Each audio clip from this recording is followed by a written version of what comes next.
Good morning, everyone. This is Farron Gallon Sales Cars YouTube channel, live here at Daytona Toyota in Daytona Beach, Florida. Wanted to talk with you a little bit about what's going on in the news relative to the automotive industry.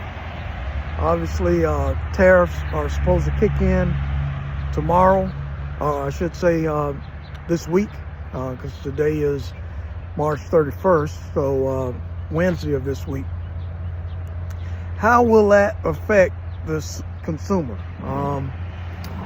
Well, for Toyota, we have cars, and really the automotive industry in general, things are made all over the place for different manufacturers. So, for instance, for Toyota, you have final assembly for the Camry and the Corolla. And the Tundra, they're made in North America, or assembled in North America. However, the parts are made at various places, some overseas, some domestically. So it's really going to be hard to kind of figure out what the impact in terms of pricing is going to be. But one thing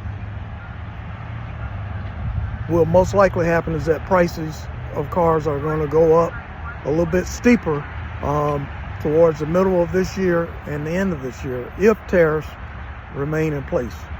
And again, this is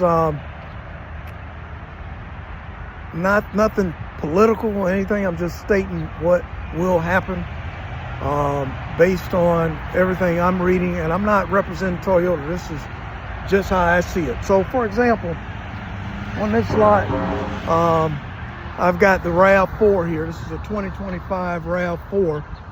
And the car, as you look, is assembled in Ontario, Canada. And the parts are from the US and Canada at 70% and Japan 10%. Okay?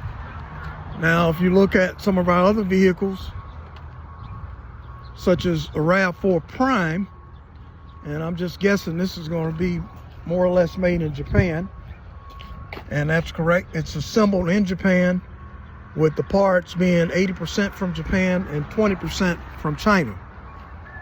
If you come over and look at our Toyota Tacoma,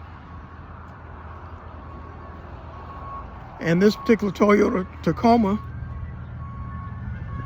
the country of origin,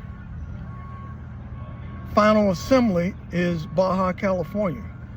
Engine parts, USA, transmission, USA, and the other parts, 20% Japan, 30% Mexico. So again, all over the place, okay? Coming over to our Land Cruiser, Toyota Land Cruiser, country of origin, Japan, final assembly, Hamura, Tokyo, and Japan. And the major parts are 100% from Japan. So the Land Cruiser probably is one of our most exposed vehicles to tariffs. Okay. Now, the Toyota Camry, which I haven't mentioned, but I do know final assembly is in Georgetown, Kentucky. But again, you got parts from different places all over the world. Bottom line,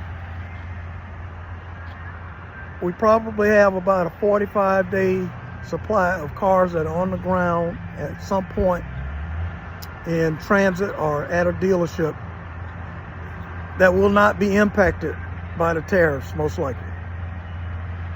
But going forward, June, July, August, to what degree, I can't tell you, but most likely prices are going to go up.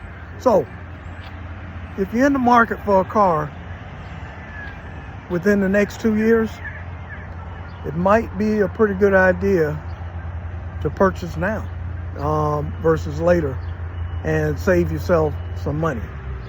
Again, that's just what the tariffs are going to do, and I know the whole idea is to bring manufacturing back to the United States, but you cannot flip a switch and have manufacturing come back in the United States